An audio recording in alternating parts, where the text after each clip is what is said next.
Hello drivers! As mentioned in a YouTube post, the level of detail rendering bug has been fixed, which opens many opportunities to show you the original content of the press demo in the best possible conditions. A big thanks to Fireboat who made the patch after watching my Metro Mover video and share it on the driver Discord. To celebrate, I decided to make a comparison of the Booby Trap mission of DRIV3R between the press demo and the final version.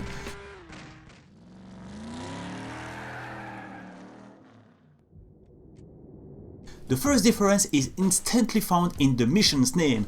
In the press demo, the inspiration from the Speed movies were not hidden, and the mission was also called Speed due to the game mechanics specific to this mission that prevent you to go under a certain speed limit, otherwise your car will explode. Anyway, after a cutscene placeholder, we can directly notice small differences because the weather is completely different. Forget the bright sunny day and welcome to overcast Nice, similar to Impress Lomas in Miami. The in-game cutscene is also a bit different, with Lomas ready to jump instead of getting a call. Anyway, we don't see Lomas after the end of the cutscene, and we also don't have any urge to drive to the objective because the speed limit mechanic might not have been implemented yet.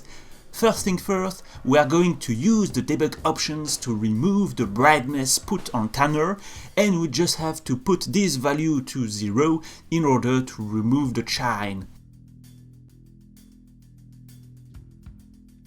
Now we can see that the starting point is different, much further away to the beach than in the final version, and the objective is also not in the same place, in the street parallel to the beach rather than the beach itself. As we drive to this first objective, if you know really well DRIV3R, you can spot minor and big differences in the cities. I will share with you the most obvious one as we go by, and a dedicated video will follow.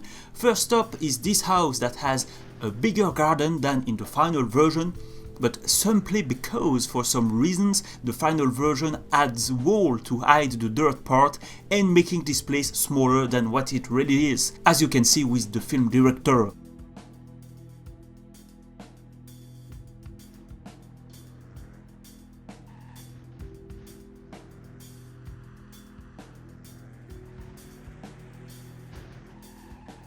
Speaking of it, the film director in the press demo is also different, less user-friendly in my opinion, because you don't know how much slow-mo or blur you have set. Apparently you change it on each click, but without a bar telling you the current setting, it's hard to use it.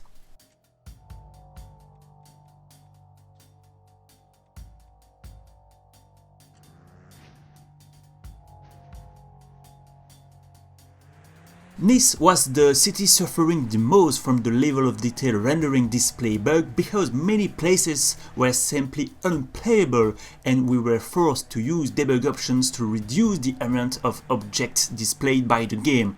Now you can see the cities exactly as they were in the beta build, which is the press demo, dated from February 2004. It is amazing to be able to play such a version of DRIV3R in this state, even if the performance are not as good as the final version. If you have a powerful PC, maybe it will run a bit better than on mine, especially since I'm also recording the gameplay.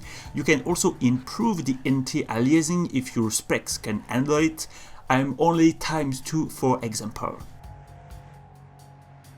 Our next stop is interesting and not that far from the real starting point from the final version, and that's the passageway with so many stairs that I'm sure a lot of you used a lot in the final version, as it is very close to one of the spawn points in Nice.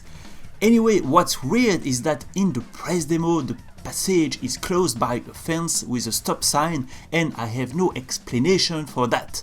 It is also locked during Take a Ride, so it is not mission specific, and I don't know if that was meant to stay that way or maybe unlockable at some point.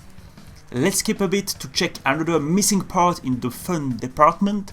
Just by looking at the press demo footage, I am sure you can see what is missing here: the panoramic view that serves as the perfect jump spot in the final version. So many cars were catapulted from this spot, so I am glad that they changed it.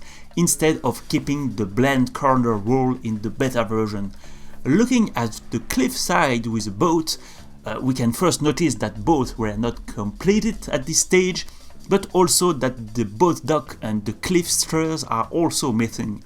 Overall, the spot is much better in the final version, and it shows that they still worked on the city's design before the final release.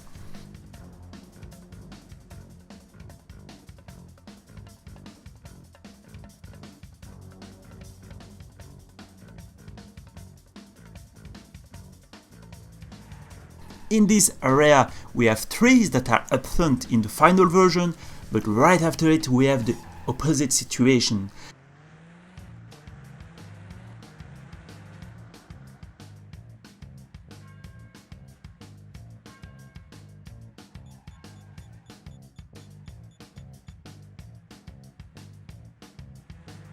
Now we are approaching the beach, but our objective is not there, as I said in the introduction.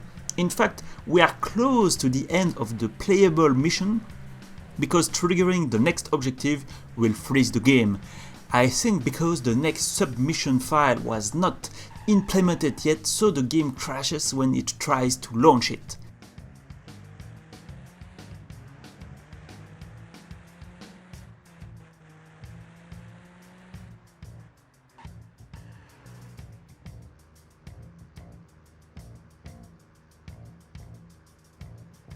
But if you arrive from another way, you can still spot the red arrow in the distance and even see the cars from the next part of the mission spawning when you come closer. There is the same pickup that Bad drives to save Lomas, but also the trailer truck that you are supposed to crash into at Fabien's compound. We can only guess what the next objective will be, and maybe Fabien's truck was moving and you had to crash into instead of going to the compound. The text objective did mention to smash the car into Fabien's truck, but that's also the case in the final version file, so who knows.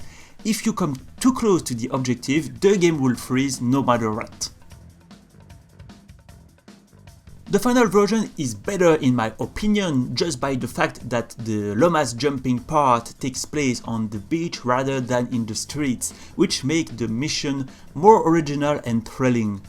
After that, I tried to get to the same location than the press demo just to see if there was something from the press demo left, but I found nothing, and then it was harder to get to Fabien's compound, but I managed to do it. It was always weird that the gangsters at the compound do nothing at all, but they are not really AI at this point, but just props waiting at the same spot, and they will never react to Tanner. Crashing into the truck so close to the gangster is also a weird situation, and it is never explained what happened right after it and how Tanner managed to survive the following altercation.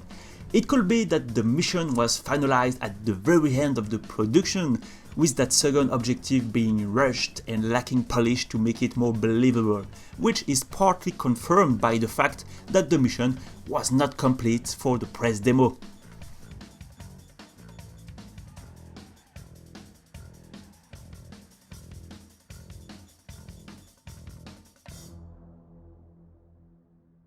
Thanks for watching. I hope you like this DRIV3R comparison as much as I like producing them.